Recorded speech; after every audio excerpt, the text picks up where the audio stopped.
இப்போ ஆதவர்ஜுனா இது ஜானா ரவிசாமியோட மெயின் வேலை என்னன்னா, யாராவது கட்சிக்குள்ள சேர்ந்தாங்கன்னா, சேர்ந்து ஒரு 2 நாள் கழிச்சு இல்லை சேர்றதுக்கு முன்னாடியே ஒரு கருப்பு கலர் டின்ட் கார்ல ரகசிய மீட்டிங். அந்த மீட்டிங்ல ஃபோன்லாம் இருக்கக்கூடாது. ஃபோனு, கேமரா, வாட்ச் எதுவும் இருக்கக்கூடாது. அதுக்குன்னே உருவாக்கப்பட்ட கார். அதுக்குன்னே உருவாக்கப்பட்ட டின்ட் கார். உங்க கார் பின்னாடியே வரணும் டிரைவரோட.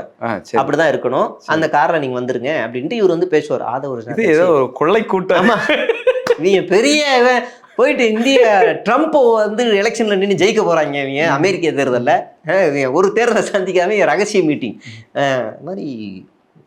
ஜான் வந்து நான் அவர் சொல்றாரு, ஆதவ் வந்து கட்சியை அழிக்கிறாருங்க, கோஷ்டி சேர்க்கிறாரு, ஒரு ஃபோர்ஸா வரணும், புசியா இருந்து சரியில்லை, வேஸ்ட்டு, அதனால நீங்க ஏன் பேச்சை கேட்டு என் கைடன்ஸ்லேயே நீங்க கட்சிக்குள்ள இருங்க, யார் பேச்சையும் கேட்காதீங்க, நான் சொல்ற இடத்துல போய் டிபேட்ல கலந்துக்கோங்க, நான் சொல்ற மீட்டிங்ல போய் கலந்துக்கோங்க, வேற எதுவும் நீங்க பண்ணக்கூடாது, என்னை மீறி செய்யக்கூடாது, இவர் தனி இன்ஸ்ட்ரக்ஷன்ஸ்.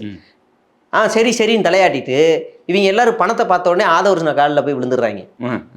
இவ்வளோ பணம் வச்சிருக்காரு லாட்ரி அப்படின்னு அவங்க போய் விழுந்துடுறாங்க. அப்போ ஆதவர்ஜுனா வந்து ஒரு பெரிய அளவே ஓடிக்கிட்டே இருக்காப்புல, ஜான் வந்து டம்மி ஆகிட்டே இருக்காப்புல. அந்த மாதிரி ஒரு செட்டப்ல தான் இந்த கட்சி இருக்கு. இப்படி இருக்கிற விலங்கின கட்சி 234 எப்படி ஜெயிக்கும்? ஒன்னுத்துலையும் ஜெயிக்காது. விஜயே நின்னால் டப்பா டான்ஸ் ஆடிருன்னு தெரிஞ்சு போச்சு கள்ள நிலவரம். அந்த அளவுக்கு லட்சணத்துக்கு போயிடுச்சு. எனக்கு தெரிஞ்சு என்னன்னா, பார்ப்பாங்க என்ன எப்படி இருக்கு வரவேற்பு என்னன்னு பார்ப்பாங்க. கடைசியில் விஜய் நான் போட்டிடல இந்த தேர்தலில், களம் எப்படி இருக்குன்னு வேவ் பார்க்க போறாரு. அப்படி இல்லைன்னா விஜய் நான் நம்மளை சிஎம் ஆக்கி அழகு பார்க்க போறாரு அப்படின்னு இவங்க உருட்டிடுவானுங்க. அப்படிதான் நடக்க போகுது. இப்போ இவங்க 3 பிளான் வச்சிருக்காங்க. ஒன்று பெரம்பூர். இல்லை பெரம்பூர் அங்கேயே வந்து விஜய் நின்னாச்சுன்னா பெரிய அளவு வெற்றி பெறதுக்கான வாய்ப்பு இல்லை அப்படின்னு சொல்லி அது பாஜக பிளாக்அப் பிளான் இருக்கு. அங்க சௌராஷ்டிரா ஓட்டு ஒரு 1.5 லட்சம் 1 லட்சம் வரைக்கும் இருக்கு. அந்த 1.5 லட்சம் ஓட்டை குறி வச்சா நிக்கிறாப்ல. அங்க புதுசா ஒரு அபார்ட்மெண்ட் கட்டியிருக்காங்க பெரம்பூர்ல, ஓட்டேரியில. சரி, அந்த அபார்ட்மெண்ட்ல ஃபுல்லா சௌராஷ்டிரா மக்கள் தான். எப்படி வானதி அக்கா வந்து கோயம்புத்தூர்ல 1 லட்சம் ஓட்டு திடீர்னு சேர்க்கப்பட்டு ஜெயிச்சாங்களோ அதே கான்செப்ட் தான் இங்கேயும். அப்படியே அங்க வந்து கிறிஸ்டின், முஸ்லீம், இஸ்லாமியர்கள் ஓட்டு ஜாஸ்தி, எஸ்சி ஓட்டு ஜாஸ்தி, இதையெல்லாம் குறி வைக்கணும் அப்படிங்கிறதா அவங்களோட பிளான்.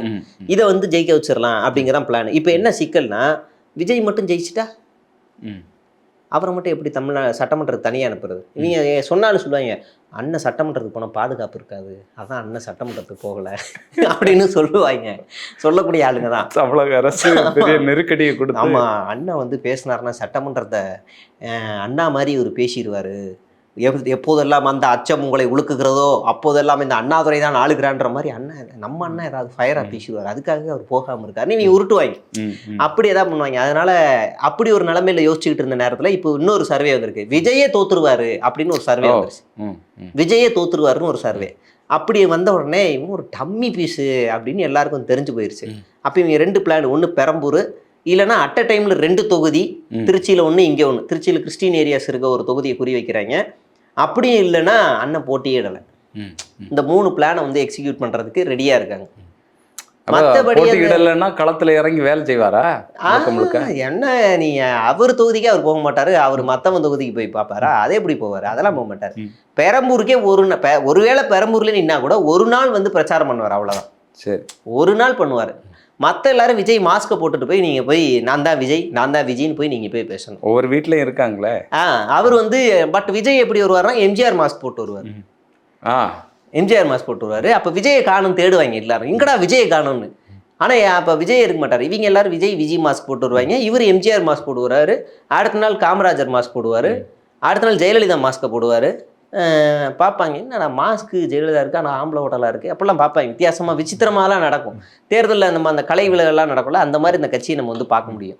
நம்மளுக்கு வந்து ஒரு ரிலாக்ஸேஷனாக ஒரு கலை நிகழ்ச்சி மாதிரி, கோமாளி கூட்டம் மாதிரி நம்ம ஒரு கூட்டத்தை ஒவ்வொரு தேர்தலில் இப்படி ஒரு கட்சி வருது. அப்போ அதே கட்சிகள்லாம் அடுத்தடுத்து எங்கே போச்சுன்னு நமக்கு தெரியும்.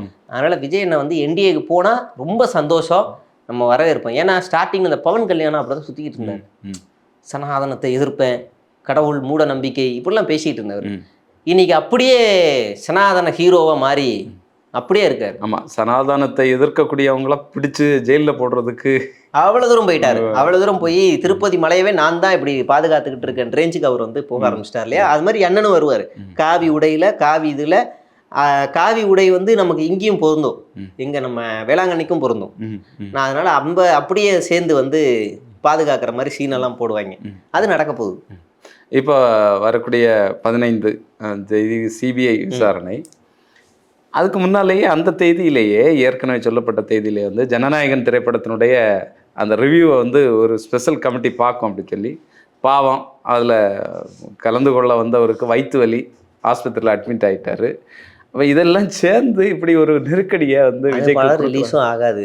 இன்னைக்கு நீங்கள் வந்து சென்சார் ஓகே பண்ணி அதை திரும்ப இங்கே அனுப்பி அதை வந்து ஒரு போஸ்ட் ப்ரொடக்ஷனுக்கு ரெடி பண்ணி தேட்டருக்கெல்லாம் அறிவிச்சு அடுத்து ஓடிடி பிளாட்ஃபார்ம்ட்டெல்லாம் பேசி, அமேசான் ஏற்கனவே வந்து ஓடிடி அது மண்டை சூடாயிருச்சு, அன்னைக்கு கொடுக்குற டேட்டில் எனக்கு வரலன்னு சொல்லி டென்ஷனில் இருக்கான். இனி எல்லாம் பண்ணுறதுக்குள்ளே வர 16ஆம் தேதி டேட்டை அறிவிக்க வர போகிறாங்க. ஒருவேளை டேட்டை அறிவிச்சிட்டாங்கன்னா இது ஒரு வகையான கேம்பெயின் தான். அப்போ இதையும் தடை பண்ணுருவாங்க. அப்போ படம் வந்து ஆஃப்டர் எலெக்ஷன் தான் வரப்போகுதுன்றது தெரிஞ்சு போயிடுச்சு. இல்லை, நான் கேட்குறது, இந்த வயிற்று வலி வந்தது இயல்பிலேயே வயிற்று வலி வந்ததா, இல்லைன்னா அமித்ஷா சொல்லி வயிற்று வலி வந்ததா கேட்க வேண்டியது. மேபி நீ இந்திய கூட்டணிக்கு வா, அந்த படத்தை லீட் பண்ணாமல் இருக்குன்னு கூட கூப்பிட்டுருக்கலாம். அப்படி எனக்கு தெரிஞ்ச வேறு அது கேசரி படத்தை பார்த்து கூட வயிற்று வலி வந்திருக்கலாம். என்ன காரணம் தெரியல. இப்போ இவருக்கு மட்டும் தான் வருதான்லாம் அப்படிலாம் ஒன்றும் கிடையாது. யாஷு கூட அந்த படம் தள்ளி போயிருச்சு, சொன்ன டேட்ல நடக்கல, தள்ளி போயிருச்சு. 2வது கருப்பு படம் கூட தான் தள்ளி போயிருக்கு. ஆர்ஜே பாலாஜி டைரக்ஷன்ல சூர்யா நடிச்சிட்டு இருக்க கருப்பு படம், அவருமே கார் டிரைவிங்ல இருக்கும் போதே அந்த படம் நான் சொன்ன டேட்ல வராது அப்படின்னு அறிவிச்சுக்கிட்டே வேதனையோட சொல்லியிருப்பாரு. கிரிக்கெட் கவுண்டர் அந்த அவர் கவுண்ட் பண்ணுவார்ல, அந்த ஹோஸ்ட் பண்ணுவார்ல, அதுல கூட நகைச்சுவையா சொல்லாரு, என்னென்னமோ ரிலீஸ் ஆகுது, நான் எடுத்த படம் மட்டும் ரிலீஸ் ஆகல அப்படின்னு. அவருக்குமே நடக்குது, எல்லாருக்குமே நடக்குது. ஆனா இவங்களுக்கு நடந்தா மட்டும் அது திமுக காரணம். இவங்களுக்கு அவர் வயிற்று வலி வந்துச்சுன்னா சென்ட்ரல் கவர்மெண்ட்லாம் காரணம் கிடையாது. இந்த நீட்டு பிரச்சனைக்கு காரணம் சென்ட்ரல் கவர்மெண்ட் இல்லை, அதை தடுக்காது திமுக காரணம்.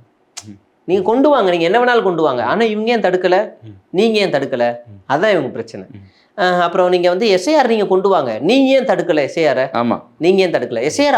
அவங்க என்ன வேணாலும் கொண்டு வருவாங்க சார், நீங்க ஏன் தடுக்கல? திமுகவுக்காக எஸ்ஐஆர் கொண்டு வந்த மாதிரி பேசுறேன். அப்படி சொல்லுவாங்க. இப்ப சாதிவாரி கணக்கெடுப்பு அவங்கெல்லாம் நடத்தக்கூடாது சார், நீங்க ஏன் நடத்தல, நீங்க நடத்துங்க அப்படின்னு கேட்டா தெலுங்கானா, கர்நாடகா, பீகாரை கொண்டு வருவான். தெலுங்கானா பீகார்ல 2 இடத்துலையுமே என்ன நடந்துச்சுன்னா அது ப்ரொசீஜராகவே நடக்கல. பல பேர்கள் விட்டு போயிருக்கு, பல கிராமங்களுக்கு போகவே இல்லை, பல அதிகாரிகள் நேரடியாக போய் சந்திக்கலன்ற குற்றச்சாட்டுகள் இருக்கு, பல பிரச்சனைகள் வந்திருக்கு. கர்நாடகாவில் என்ன பிரச்சனை வந்துச்சு, கர்நாடகாவில் எடுத்ததுக்கு அப்புறம் ஒரு சாதியினர் வந்து என்னை குறைவா காட்டிட்டேன் அப்படின்னு அடிக்க வந்துட்டான். அப்போ மறுபடியும் இன்னொரு சர்வே எடுத்தாங்க. ஒரு தடவை சர்வே எடுக்கணும்னா, மாநில அரசு சர்வே எடுக்கணும்னா 200 கோடி ஆகும். 150 to 200 கோடி குறைஞ்சது ஆகும் நம்ம தமிழ்நாட்டை பொறுத்தவரை. ஏன்னா இந்த 3 ஸ்டேட்டோட எடுத்த நிலவரப்படி நான் சொல்றேன். ஒரு ஸ்டேட்ல 190, ஒரு ஸ்டேட்ல 119, இன்னொரு ஸ்டேட்ல 150 கோடி கிட்ட ஆயிருக்கு சர்வேக்கு மட்டும், சாதிவாரி கணக்கெடுப்பு மட்டும். இப்போ இவன் வந்து எதுக்கோ செலவு பண்றீங்க அப்படின்னு சொல்றான்ல, அப்போ இதுக்கு செலவு பண்ணலாமா அப்படின்னு நம்ம கேட்குறோம். மத்திய அரசாங்கம் தான் பண்ணணும். மத்திய அரசாங்கம் ஏற்கனவே 2011 பண்ணியிருக்கு. அந்த டேட்டா வெளியிட்டாலே நம்ம எடுத்துக்கலாம். ஏன்னா அவன் தான் பொதுவானவன். அவனை போய் நம்ம இங்க இருக்கிறவன் கேட்பான். இப்போ நம்ம என்ன கேட்குறோம், விஜய் நான் வந்து ஒரு அறிவிப்பு வெளியிட்டோம், மத்திய அரசாங்கலாம் நான் மதிக்க மாட்டேன், நான் ஆட்சிக்கு வந்தோடனே நான் சாதிவாரி கணக்கெடுப்பு நடத்துறேன், ஒருவேளை ஏதாவது ஒரு கட்சி ஜாதியை சேர்ந்தவங்க என்னை குறைவா காட்டிட்டேன் அப்படின்னு வந்து சண்டை போட்டானா, ஏய் போ அப்படின்னு அண்ணன் விரட்டிடுவேன் அப்படின்னு இவர் சொல்லணும். சொல்லுவாரா? அதை நடத்துற சாத்தியம் இல்லை. மாநில அரசாங்கத்தால் அதை நடத்துறதுல பல சட்ட சிக்கல்கள் இருக்கு, எல்லாமே இருக்கு. 2வது முதலமைச்சர் வேணான்னு சொல்றாரா, அந்த பாயிண்ட்டுக்கு வரணும். பல முறை தீர்மானம் எடுத்து நிறைவேற்றி அதை வந்து அவங்க மத்திய அரசாங்கத்துக்கு கொடுத்துருக்காரு. அப்போ இப்போ யார் நம்ம கேட்கணும்? அவங்கள தான் கேட்கணும். அவங்கள கேட்கல. இங்கே வந்து இந்த சாதிவாரி கணக்கெடுப்புலாம் நடத்தினா இங்கே சாதிவாரியாக நம்ம வந்து ரிசர்வேஷன் கொடுக்கலாம், திட்டங்களை ஒதுக்கலாம். டேய், இந்தியாவிலே தமிழ்நாடு தாண்டா 69% கொடுத்துக்கிட்டு இருக்கு. இதுக்கு மேலே என்னடா இவங்களுக்கு என்னத்தை நம்ம சொல்கிறதுன்னு புரியவே இல்லை. அப்போ பேசுகிற டாபிக் எல்லாமே நீ மாநில அரசாங்கத்தை சுற்றி பேசுகிறேன்னா, மத்திய அரசாங்கத்தையும் சரிசமமாக எதிர்த்தனா நீ ஒரு நியாயமான ஆள், நியாயவாதின்னு பேசலாம். இப்போ நீ எதிர்க்கிறது எல்லாம் எங்கே இருக்குது? இந்த கேஸ் சிலிண்டர் பிரச்சனைக்கு சம்மந்தம் இல்லாமல் தமிழ்நாடு அரசு, ஆமாம், தமிழ்நாடு அரசு வந்து ஒரு குழுவை போடணும், ஒரு கமிட்டியை போட்டு நீங்கள் வந்து மத்திய அரசாங்கத்திட்ட கேட்டு இங்கே இருக்கக்கூடிய மக்களுக்கு வந்து சொல்லணும். முட்டாளு அந்த மாதிரி பேசிட்டு இருக்கிறாங்க. திருத்தவே முடியாதுங்க இவங்க. எனக்கு இருக்க அரசியல் அறிவு கூட, அடிப்படை அரசியல் அறிவு கூட அந்த ஆளுங்களுக்கு எவனுங்களுக்குமே கிடையாது. முக்கியமா ஆதவர்ஜனாவுக்கு இல்லை, முக்கியமா இல்லை. அங்க கூட ஒரு அட்வொகேட் பேசுது ஒரு பொண்ணு ஸ்டேஜ்ல, காலை கடன் கழிக்க சென்ற அந்த பெண்ணுக்கு காவல்துறை ப்ரொடெக்ஷன் கொடுக்கலன்னு பேசுது. ஷோ எனக்கு என்னன்னா இவன் சொல்கிறான் தமிழ்நாட்டில் பல கிராமங்களில் கழிப்பறைகளே இல்லைன்னு போய் சொல்கிறான். டேய், தமிழ்நாடு முழுவதுமே இலவச கழிப்பறையை இந்த அரசு கட்டி கொடுத்துருக்கு. இலவச கழிப்பறை ஒவ்வொரு கிராமங்களுக்கும், ஒவ்வொரு நகராட்சிகளுக்கும், ஊராட்சிகளுக்கும், ஒன்றியத்துக்கும், பகுதி அளவில் எல்லா பொது இடங்களில் முக்கியமாக ஒரு காலகட்டம் வரைக்கும் அது கட்டண கழிப்பிடமாக இருந்துச்சு. இப்போ இலவச கழிப்பிடமாக மாறி இருக்கு. இதெல்லாம் தாண்டி ஒரு படி மேலே போய் நடமாடும் கழிப்பறையும் இந்த அரசாங்கம் உருவாக்கியிருக்கு. அப்படிலாம் இருக்குது. அப்புறம் ஏன் அந்த பொண்ணு பொது வெளிக்கு போச்சு அப்படின்னா, எங்கள் ஊர் மதுரை, எங்கள் ஊரில் விக்கிரமங்கலத்திலேருந்து உசிலம்பட்டி வரைக்கும் போகிறதுக்குள்ள பல கிராமங்கள் இருக்குது. பல பேரோட சொல்ல முடியும். நரியம்பட்டி, மம்முட்டிப்பட்டி, செக்காங்கோயில்பட்டி, கோயில்பட்டி, விக்கிரமங்கலம், சோழவந்தான், அப்படியே ஒரு பெல்ட்டே இருக்குது. அங்கே எல்லார் வீட்லேயும் கழிப்பறைகள் இருக்குது. ஆனால் அவங்க யாரும் கழிப்பறைக்கு போக மாட்டாங்க. எல்லாம் வெளியில தான் போவாங்க. அவங்களுக்கு ஒரு கம்ஃபர்ட் ஜோன். சில கிராமங்களில் வடக்க கிழக்குன்னு பிரிச்சுருவாங்க ஆண் பெண்ணுன்னு. சில கிராமங்களில் நேரம் 4 to 5 பெண்கள், 5க்கு மேலே ஆண்கள், அப்படி பிரிச்சுருவாங்க. குளிக்கிறது கூட பாத்ரூம் வீட்டில் இருக்குது. குளிக்கிற பாத்ரூம் வீட்டில் இருக்குது. அங்கேயும் குளிக்க மாட்டாங்க. ஆற்றுல போய் தான். ஆற்று, கிணறு, ஓடை, pump set, maximum pump set தான்.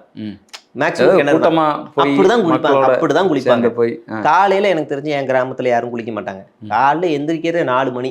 எந்திரிச்சிட்டு பல்ல விளக்கிட்டு ஒரு வரக்காப்பி டீயை குடிச்சுக்கிட்டு மலை ஏறிடுவாங்க. போய் எல்லாம் முடிச்சுட்டு மல்லிகைப்பூவெல்லாம் பிரித்து எரிஞ்சிட்டு வந்து வண்டிக்கு ஏற்றிட்டு 10 மணிக்கு வருவாங்க. சாப்பிடுவாங்க, பல்லு விளக்கிட்டு சாப்பிடுவாங்க. அப்பயும் குளிக்க மாட்டாங்க. சாப்பிட்டு உடனே 100 நாள் வேலை திட்டத்துக்கு போயிடுவாங்க. இல்லைன்னா கட்டட வேலை யாராவது கூப்பிடுவாங்க, போயிடுவாங்க. போயிட்டு சாயங்காலம் 5 மணிக்கு வருவாங்க. வந்துட்டு அப்போதான் அவங்க காலை கடனுக்கே போவாங்க. சில பேர் அப்போதான் குளிக்கவே போவாங்க. குளிச்சுட்டு அதுக்கப்புறமா தான் வந்து ரிலாக்ஸாக உட்காருவாங்க. அப்புறம் தான் அவங்க வாழ்க்கை சூழல் அப்படிதான் இருக்குமே. எங்கள் ஊரில் அப்படிதான் இருக்கும். காலைல 4 மணிக்கு எந்திரிக்கிறவங்க அப்படிதான் ஓடுவாங்க. இப்படிதான் நடக்கும். இவங்களுக்கு இதெல்லாம் தெரியவே தெரியாது. இந்த மாதிரிலாம் தெரியவே தெரியாது. எங்கள் மாமாலாம் வந்து ஒரு நாளைக்கு குறைஞ்சது ஒரு நாளைக்கு 100-150 சிமெண்ட் மூட்டையை தூக்கிட்டு போய் வண்டி ஏற்றுவார். சிமெண்ட் மூட்டை, மண்ணு மூட்டை தூக்கி ஏற்றுவார். ஏற்றிட்டு வீட்டுக்கு வந்து அடிச்சு போட்ட மாதிரி படுப்பார். ஒரு சட்டி சாப்பாடை சாப்பிட்டு நல்லா அடிச்சு போட்ட மாதிரி படுப்பார். அப்படி இருக்கும். அது மாட்டுக்கு வேற தண்ணி, அதுக்கு வேற தனியாக செஞ்சு கொடுத்துட்டு போகணும். அவ்வளோ வேலை இருக்குது. ஆனால் அவங்க வெளியில் போய் போகிறதா அவங்க கம்ஃபர்டபுளாக ஃபீல் பண்ணுவாங்க.